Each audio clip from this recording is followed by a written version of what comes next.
ابدا. هو بس احنا عايزين بس نعرف الناس ان في شباب فوق ال50 بيمارس الرياضه وبيستمر في الرياضه زي اي دوله متحضره في العالم، ومش عايزين اي حاجه من اي حد. بس هي القصه في ايه؟ يبقى في شويه اهتمام من الدوله والاتحاد يكون مشارك، لان احنا اصلا كنا لعيبه في الاتحاد المصري للهوكي ومثلنا مصر ولعبنا مده طويله جدا جدا، ولما بنلعب في اي بطوله بره مصر بنلعب باسم مصر. فاعتقد ان المفروض يكون في دعم او في اهتمام او في نظره، لان طبعا احنا لما بنقول ناس فوق 55 وفوق ال 57 او ال 50 بتمارس رياضه، فده شيء كويس جدا جدا. عايزين نشجع كل مصر يبقى في عندها الروح دي، علشان حتى على الاقل يبقى في انتاج احسن بعد كده، لان احنا زي ما انت عارف داخلين على مرحله فيها شغل كتير جدا جدا جدا. احنا لسه مسلمين مطار في الغردقه متكلف 2 مليار جنيه حضروا السيسي. الشركه اللي كانت شغاله كلها شركه مصريه، طبعا الشركه الام بتاعتها شركه بن لادن السعوديه، بس طبعا لازم كل شيء في مصر. العمال كلهم اللي شغالين، المهندسين الاستاف كلهم مصريين، فيهم ناس كتير بتمارس الرياضه مش بس هوكي، رياضات مختلفه. سنهم اكبر؟ في اكبر وفي اصغر طبعا. في اكبر وفي اصغر، بس هي المشكله ان احنا ايه، وقت الشغل بيبقى مضغوط جدا، واي مشاريع جاينت بروجكت كبيره زي دي بيبقى فيها الشغل مضغوط ومحتاج يخلص بسرعه على مستوى معين. فاحنا بنسرق الوقت ده عشان نمارس الرياضه. فمش مطلوب اي حاجه اكتر من شويه دعم وشويه اهتمام واظهار ان في رياضه فوق السن، لان دي حاجه كويسه للكل. زي ما انت عارف طبعا الرئيس بيقول يا جماعه الشباب عايزينه يشارك، والكبار عايزينهم يكونوا كقدوه ليهم. قدوه له. قدوه ليهم في ايه؟ قدوه في للشباب. الشغل، في الالتزام، في الرياضه. عشان يبقى عندك المام وادراك وتبقى دايما بتعمل لنفسك ابديتنج وابجريدنج، تعمل كونتاكت. احنا لما احنا بره الناس كانت مستغربه ان في مصر لعيبه فوق ال 55 سنه بيلعبوا رياضه، وطلعتوا 12 على العالم. العالم. بالنسبه لهم شيء غريب، بس احنا كنا يعني انت اساسا بتلعب باسم مصر، وناس كتير مننا ماسكين مراكز كويسه جدا جدا. فانت لما بتتكلم عن مصر بتتكلم على مستوى معين، مستوى تعليمي معين، مستوى شغل معين. يعني احنا بلد حضاره، مش زي ما هم متخيلين في اوروبا ان احنا بلد جمال وخيم وصحراء والكلام الفاضي ده.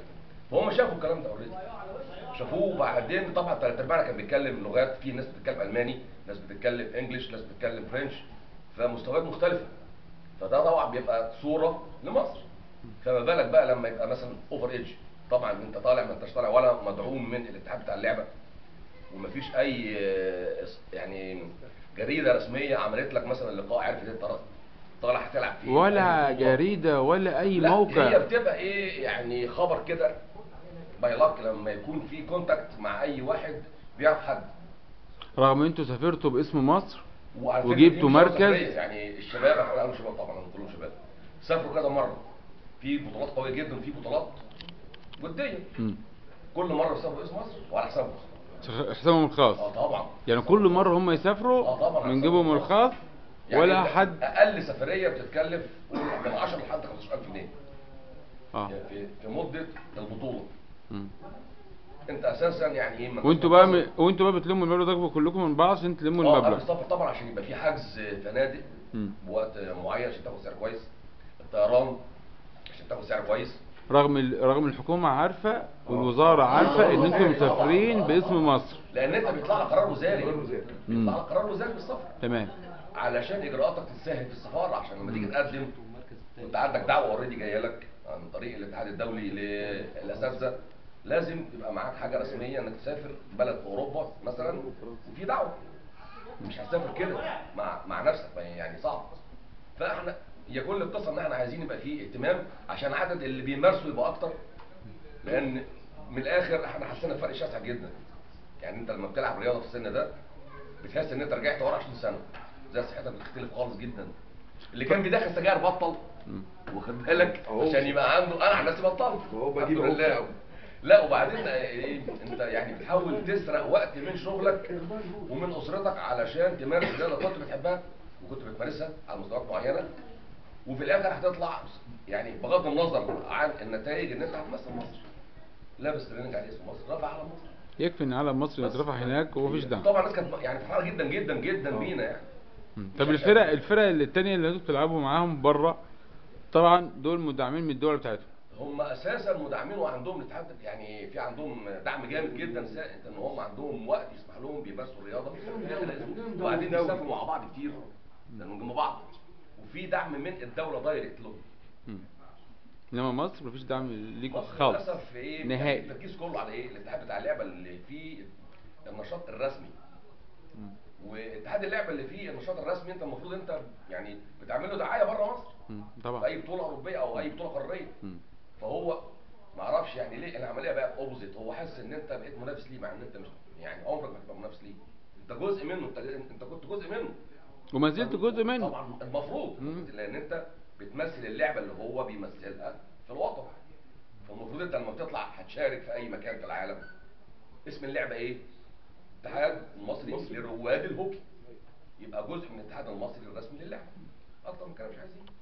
وربنا ان شاء الله يوفق الدنيا تبقى يعني ايه انا عايز احلى ان بس شاء أضيف الله. حاجه بناء على كلام الكابتن بدر، يعني كابتننا يعني الكبير. هو فعلا كابتن بدر قال معلومه خطيره جدا. اولا الرواد اللي هناك ناس برضو في مراحل 60 وفي مراحل، كلهم معظمهم يعني في منهم رجال اعمال وفي منهم ناس برضو على مستوى عالي هناك. ده بالعكس، ده زي ما قال الكابتن بدر، ده لما بيقعدوا يتناقشوا وبيشوفوا مصريين وبيشوفوا ان في ناس ما شاء الله بفكر دي ممكن بتعمل يعني زي ما بتقول انت، ده انت بتساعد ان هو تقدر تجيبه يستثمر او يقدر يجي ده فعلا في ناس منهم واخده خلفيه ان المصريين دول يعني لما بيفاجئوا بالمصريين بالشكل ده لا بتغير فعلا. يعني احنا بعد الثوره كنا في اليونان، احنا اتعملت لنا حفله، يمكن الكابتن احمد كان موجود، كانت قصه، كانوا فرحانين بينا جدا. يعني يمكن البطوله دي بعد الثوره على طول اتعمل لنا حفله لفريق منتخب مصر الرواد، كانت على كل الفرق بالكامل كانت موجوده واحتفلوا بينا احتفال كويس جدا. فللاسف يعني احنا ما لا بيبقى معانا لا اعلام ولا بيبقى معانا، مع ان بيبقى زي ما بقول لحضرتك دي بتبقى يعني صحيح هي تحت يعني فوق السن، بس دي فرصه كويسه ان بيبقى اللي موجودين ناس رجال اعمال وناس بتشتغل. يعني انت محتاج الفتره اللي جايه دي ان الناس دي تعرف عن مصر كتير. والصحافه على الكتب، انا اسف انا بس بضيف حته كتبت عن بالظبط كده. اي فرقه بتلعب هناك بتنزل الصوره بتاعتها والبلد، وبيبقى كاتب نبذه عنها، فانت بتعمل دعايه ببلاش. هو في حاجه بس انا عايز اضيفها بالنسبه تاكيدا لكلام كابتن بدر والكابتن محمد. هو احنا بطوله اليونان اللي بيتكلم عليها الكابتن محمد ديت، احنا حصلنا على البطوله ديت وخدنا كاس البطوله وخدنا المركز الاول، والناس ما كانوش مصدقين ان احنا خارجين من ثوره وقلق في البلد واحنا موجودين معاهم وبنمارس الرياضه وبنحصل على المركز الاول وبناخد كاس البطوله. ودي كانت مفاجاه بالنسبه لكل الدول اللي كانت موجوده. انجلترا ما كانتش مصدقه، احنا كسبنا انجلترا في المباراه بتاعت انجلترا في النهائي 2-0، هم ما كانوش مصدقين ازاي الناس ديت في الصراع اللي هم فيه في بلدهم وجايين بيمارسوا الرياضه وجايين بيكسبونا وجايين بياخدوا المركز مننا وهم ابطال اصلا البطوله ديت. يعني دي حاجه. الحاجه الثانيه انا عايز بس حضرتك كنت بتتكلم مع الاستاذ مع الكابتن بدر، بتكلمه بتقول له الصحافه والاعلام مفيش كلام ده احقاقا للحق، بس عشان ايه ما نبقاش احنا جاحفين قوي.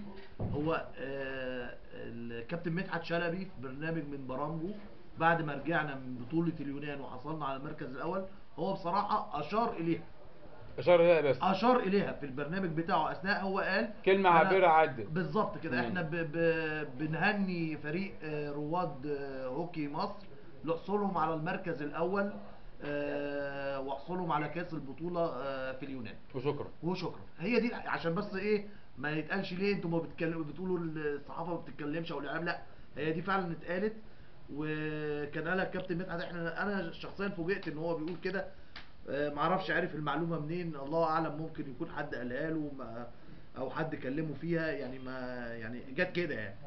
انما يعني هيتقالت، يعني هي اتقالت من ضمن الحاجات اللي هي اتقالت يعني، واحنا متشكرين جدا. طب بالنسبه انتوا لما جيتوا بورسعيد هنا، ايوه لما انتوا جيتوا بورسعيد هنا أيوة. المحافظه قدمت لكم دعم، محافظه بورسعيد، لاقامه الدوره دي؟ لا ولا برضه على اقامه، على بص هقول لحضرتك حاجه.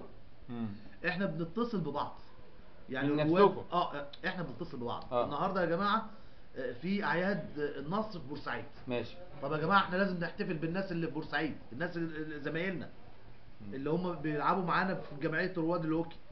فبنتصل بيهم، يا جماعه ايه الظروف، هنعمل عندكم بطوله، بنشتري الجوائز على حسابنا الشخصي، بنجمع مع بعض وبنشتري الجوائز على حسابنا الشخصي. طب يا جماعه، طب شوفوا لنا ايه الفنادق المتاحه اللي موجوده عشان تستقبل العدد بتاعنا.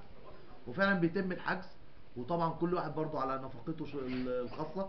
طبعا في كرم ضيافه ما حدش بينكره من الناس اللي موجوده في بورسعيد، احنا بنشكرهم طبعا. انما طبعا يعني برضو ايه، احنا يعني زي ما هم برضو في حاجات لازم بيعملوها، احنا مش كل حاجه مش هنثقل عليهم يعني، لان احنا برضو عدد كبير. فلو هم مجموعه بيعملوا اللي يقدروا عليه واحنا طبعا بكل حاجه بعد كده على حسابنا الشخصي. طب الإقامة اللي في بورسعيد، الإقامة اللي في بورسعيد، المحافظة ما قالتلكش دي على حساب المحافظة ولا على حسابكم برضه؟ لا لا لا، على حسابنا برضه. هو يعني أكلكم وشربكم كل لحد حاجة، نهاية الدورة؟ كل حاجة من أول ما بنيجي أي محافظة على فكرة، مش بورسعيد بس، أنا عشان ما نقولش بورسعيد وحشة، لا، أي محافظة. حتى لما جم السويس عندنا برضه المحافظة ما كانش ليها دخل بأي حاجة.